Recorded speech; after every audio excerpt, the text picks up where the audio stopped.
I love my Tesla Model 3 and have done for over 2.5 years, so much so that I documented my whole ownership journey and became a strong advocate for electric cars and particularly Tesla EVs.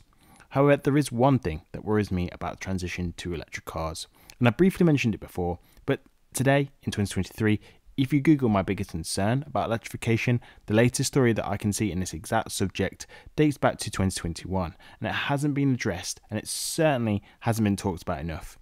I was shocked by that because at the very peak of my concern, it could cause some serious damage. The good news is that you can mitigate the fallout. However, the reason it worries me most is because if it does play out in full, there's going to be losers as they are squeezed out by early EV adopters.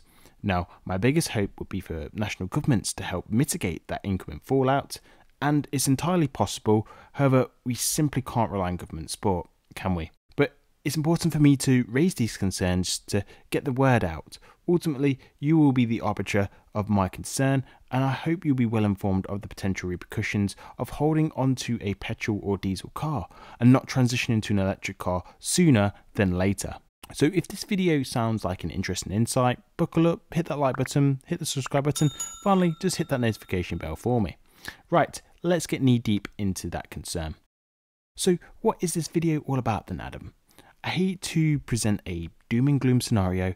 It's not normally my kind of style, but as I mentioned before, it's important to raise these concerns in hope that it mitigates any potential fallout. The concern I keep referring to is about the residual price of your used petrol or diesel car. So does that mean it's at risk of a price drop due to electrification? If it was, wouldn't you like to know in advance to maximise your own residual takings? I certainly would if I was in your shoes. Well, if you're looking for a crystal ball prediction, I'm afraid I can't produce that kind of magic. I never got my letter from Hogwarts. Now, my awful joke is out the way. You'll probably be aware the market price for your car is dictated by a number of different factors. But two big factors that do affect the market price would be demand and supply. Now, unless you've been living under a rock, it's no secret governments, businesses and automakers have a strong desire to transition their vehicles and fleets to electric vehicles in pursuit of a zero emission goal.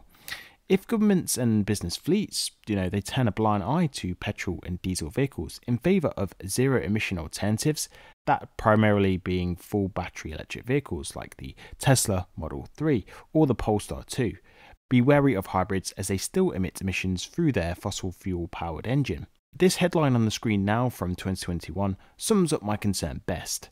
Residual value risk transitioning to electric vehicles. Will history repeat itself? Now, this article is definitely worth a read, and whilst the data does not cover the past couple of years, the message of the article remains the heart of my message today.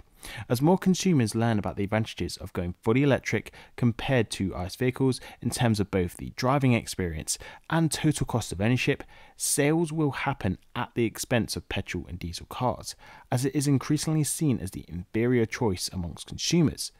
The article goes on to compare the switch in consumer demand between sedans and SUVs over a 20-year horizon and how changing consumer demand can and does affect the residuals.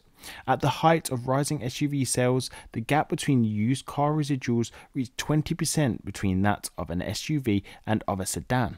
What really blows my mind here, though, is that they expect the switch to EVs to be even more dramatic than that. They predict this ice cliff will be the result of a combination of consumer preference shift, EV cost reduction and changes in refueling networks. And while the charging stations will become ubiquitous, the number of gasoline stations will start to decrease as sales of new ICE vehicles decrease. They also go on to say no one can predict when and how quickly this will happen, but few people still question that this transition will happen. Now, this article is not as up to date as I'd like, as since its publication, the Tesla Model Y has become the best-selling car this quarter in the world. And whilst we can't predict when this transition will happen, it's definitely closer than it's ever been before. This begs the question, so how does this affect you? Well, if this plays out as it is predicted, your car could be worth less, and that makes trading in or selling your car harder. So that could mean it takes longer to sell and for less money than if the residual values remained. Ultimately, this will affect those that transition to EVs the slowest and decide to hold on to their petrol and diesel cars the longest. That's a concern for me, as some of those consumers, particularly those with low incomes, may stick to their ICE car because they have no choice but to just stay put.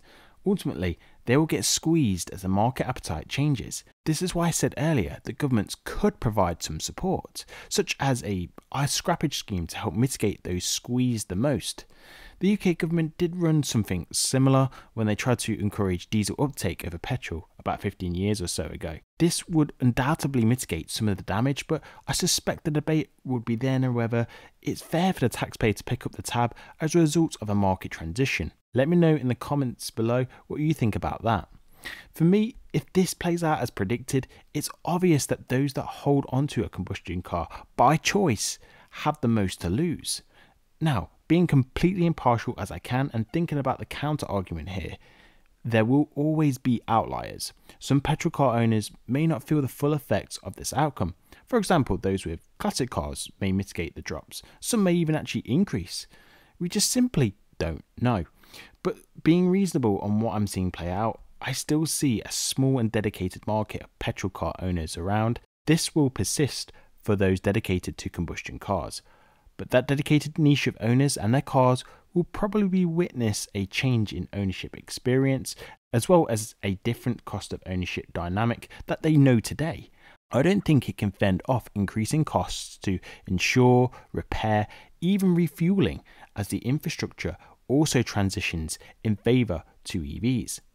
Whilst myself in this article discusses the potential effects to the infrastructure, it also could be a squeaky bum time for the banks and for those that finance their petrol cars. It's not just an isolated issue of saying, oh great, my car's now worth less. Obviously that's sarcasm. It ripples out to the banks and ultimately what they are going to be willing to finance. And what I'm referring to here is potentially a scenario of negative equity. And without going into the details, it's just going to become a real messy situation that no one really wants. Therefore, what can you do today? Even if you're not in the market for an EV today, if you're thinking of the potential residual position, you could be better off transitioning sooner than later. I did mention that earlier.